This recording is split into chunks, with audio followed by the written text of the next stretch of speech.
Cahyokumolo mengaku sudah melaporkan jawaban Mahkamah Agung terkait status Gubernur Basuki Cahayapurnama atau Ahok kepada Presiden. Dalam suratnya, Mahkamah Agung menolak mengambil keputusan soal status Ahok karena adanya proses hukum di Pengadilan Tata Usaha Negara.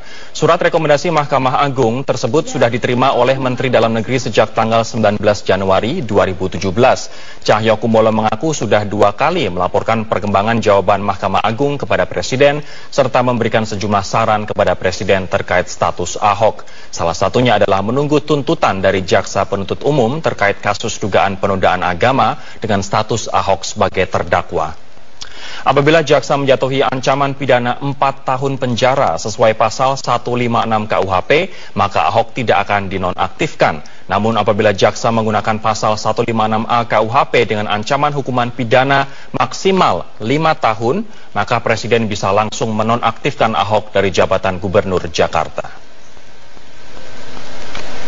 MA sudah membalas tanggal 16 Februari. Yang intinya jelas bahwa Mahkamah Agung termasuk tidak dapat memberikan pendapat hukum. Karena saya paham karena sedang proses di pengadilan. Saya belum bisa mengambil keputusan apakah yang bersangkutan diberhentikan sementara atau tidak. Saya menunggu jaksa kan tinggal staf. Sekarang sedang menegakkan saksi. Habis ini kan sudah selesai, itu aja. Tinggal tunggu itu.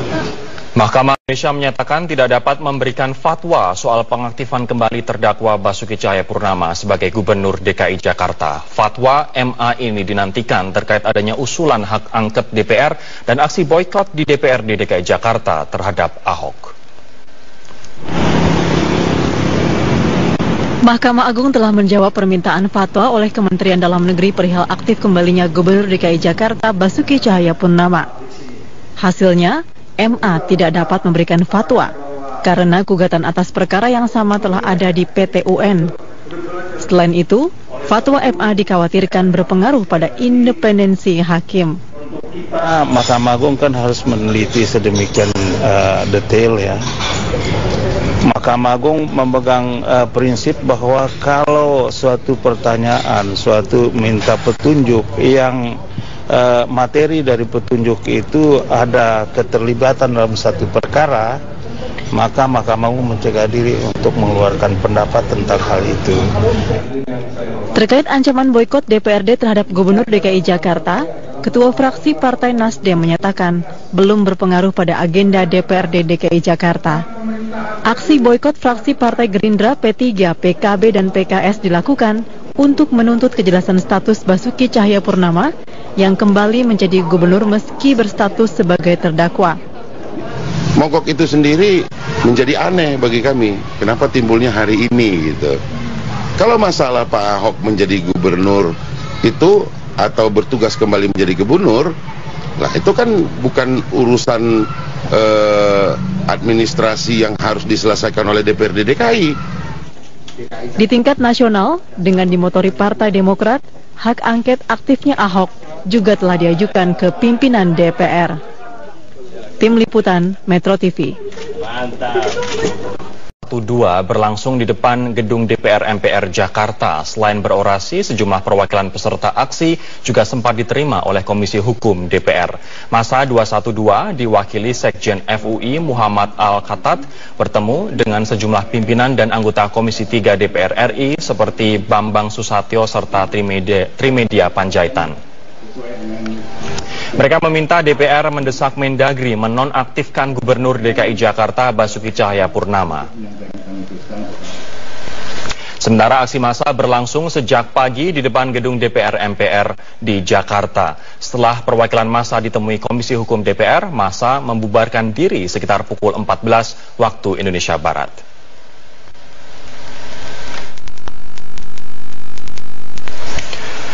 Pemirsa, hukum Ahok hari ini digelar dengan mendengar keterangan dari 3 orang saksi dari pihak Jaksa Penuntut Umum. Kita akan bergabung dengan Humaira Balkis dari Gedung Kementerian Pertanian Jakarta Selatan. Balkis, bagaimana jalannya sidang hingga sore hari ini?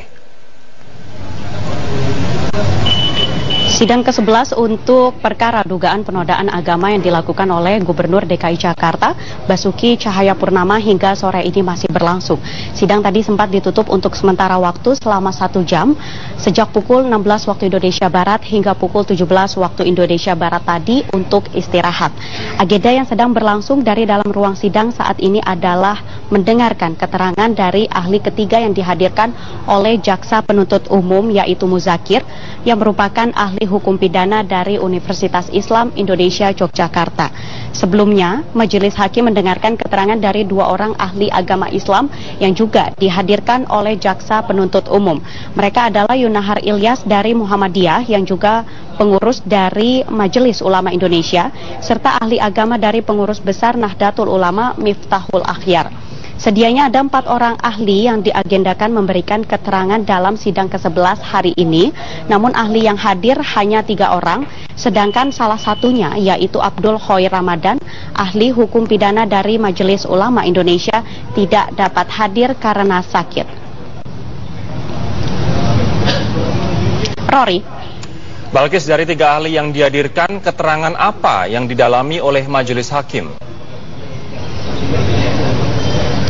Dalam kapasitasnya sebagai ahli hukum pidana, Muzakir tadi di dalam sidang memberikan keterangan atas peristiwa pidana yang diduga muncul saat Gubernur DKI Jakarta, Basuki Cahayapurnama, menyebutkan kata Al-Maidah ayat 51 saat berpidato di Pulau Pramuka, Kepulauan Seribu pada September 2016 lalu.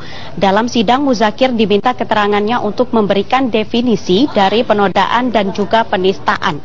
Untuk perkara ini, Muzakir mengatakan bahwa yang telah terjadi adalah sebuah penodaan sesuai dengan terminologi yang digunakan oleh ketentuan hukum pidana di Indonesia, yaitu KUHP, tepatnya pada pasal 156A KUHP.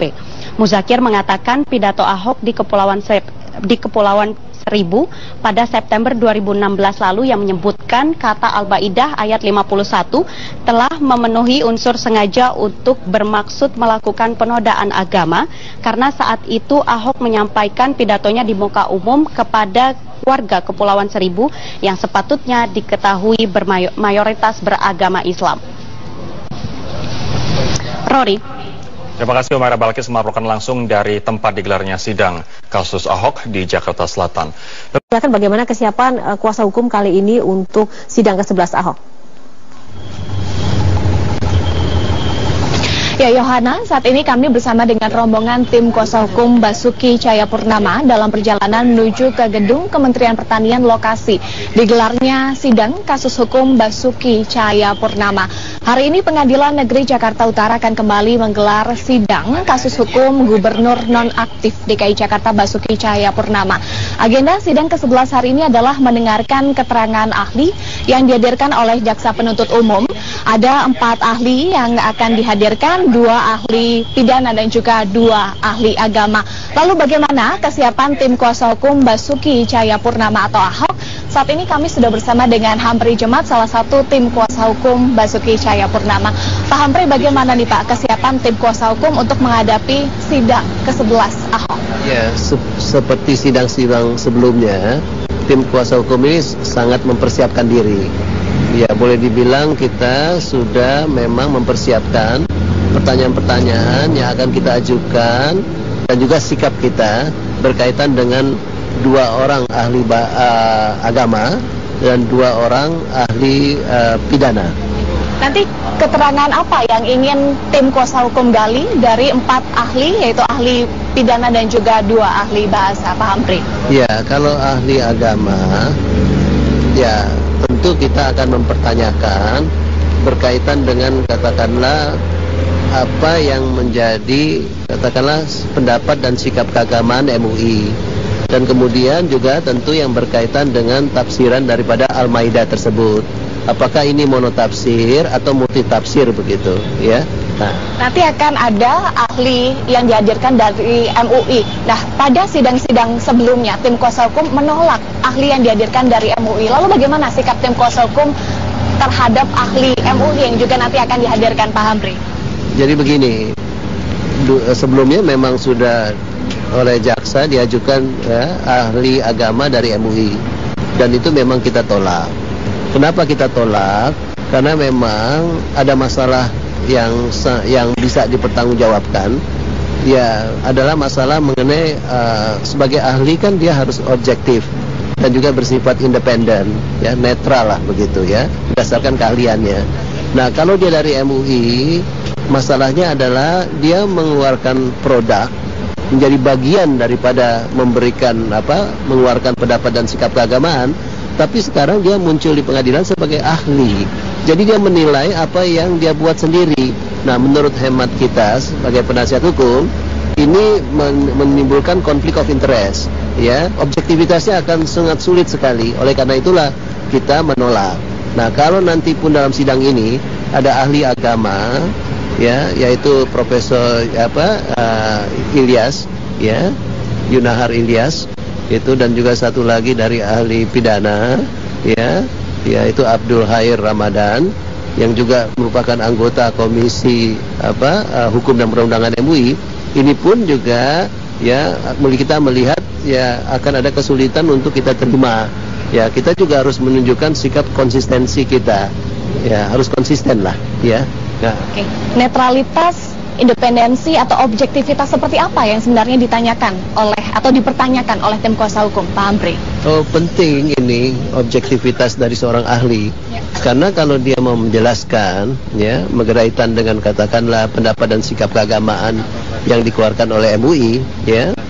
Nah, kan dia harus memberikan pendapatnya sebagai ahli. Nah, tapi kalau dia sudah katakanlah mempunyai pendapat yang merupakan bagian dari MUI, dia nggak bisa keluar dari pendapat lain selain pendapat yang sudah dia berikan pada saat dia di MUI tersebut begitu. Nah, jadi dalam hal ini kita nggak mendapatkan nanti kebenaran material dari seorang ahli gitu. Padahal dalam persidangan ini sangat penting sekali mendapatkan kebenaran material dari saksi fakta maupun ahli begitu. Nah. Pak Hamfrey, dalam sidang sebelumnya atau 2 sidang sebelumnya, tim kuasa hukum tidak mempertanyakan sama sekali kepada ahli yang dihadirkan dari MUI. Tidakkah tim kuasa hukum merasa rugi tidak memanfaatkan kesempatan untuk bertanya kepada ahli yang dihadirkan dari MUI ini? Bagus dong. Kalau tanya malah lebih merugikan. Begini, bagaimana kita tanya sama seseorang yang kita sudah tahu jawabannya pasti merugikan untuk klien kita. Jadi ya kita harus ambil prinsip, dan itu nanti malah jadi pertimbangan oleh majelis hakim. Kenapa kita tidak bertanya? Tapi kalau kita bertanya, nanti majelis hakim juga akan sulit untuk menilai. Loh, katanya menolak, tapi kok bertanya, betul kan? Nah, nggak kelihatan punya sikap yang jelas dalam penolakannya. Oleh karena itulah, kalau menolak jangan bertanya, gitu. Tim kuasa hukum sikapnya sudah jelas menolak ahli yang dihadirkan jaksa penuntut umum dari MUI. Lalu mengapa ini jaksa penuntut umum seolah ngotot terus menghadirkan ahli dari MUI, Pak Hamfrey? Jaksa penuntut umum bukan ngotot, tapi memang dia harus mengajukan ahli yang ada di dalam berkas. Nah, jadi memang apa yang dalam berkas itu harus dihadirkan dalam persidangan, termasuk ahli. Nah, inilah kalau yang kita sudah lihat, proses hukum untuk pemberkasannya kan dari kepolisian terutama di kejaksaan itu sangat cepat sekali. Sehingga mungkin kita menduga bahwa jaksa tidak melihat sampai sejauh ini ternyata ahli-ahli yang diajukan itu dari MUI. Dan kalau dari awal memang jaksa mempunyai kesempatan cukup panjang, ada kemungkinan jaksa minta supaya jangan dari MUI, dari pihak lain, karena itu lebih objektif dan lebih netral. Terakhir, Pak Hamfrey, apa strategi yang disiapkan oleh tim kuasa hukum Basuki Cahayapurnama untuk menghadapi sidang ke-11 hari ini? Ya, kita pasti siap dengan pertanyaan-pertanyaan. Kalau dari segi ahli pidana, tentu kita nanti mempertanyakan mengenai katakanlah berkaitan dengan pendapatnya dalam masalah katakanlah unsur kesengajaan, unsur perbuatan melawan hukum. Nah, tentu karena ini ahli dari jaksa, ya kita nanti tentu akan mempertanyakan hal-hal yang tentu bisa menguntungkan untuk klien kita begitu, ya. Ahli agama pun juga akan sama gitu, ya. Kita akan mempertanyakan hal-hal yang bisa tentu membawa hal yang lebih baik untuk klien kita. Baik, terima kasih Hamri Jemat, salah satu tim kuasa hukum Basuki Cahayapurnama.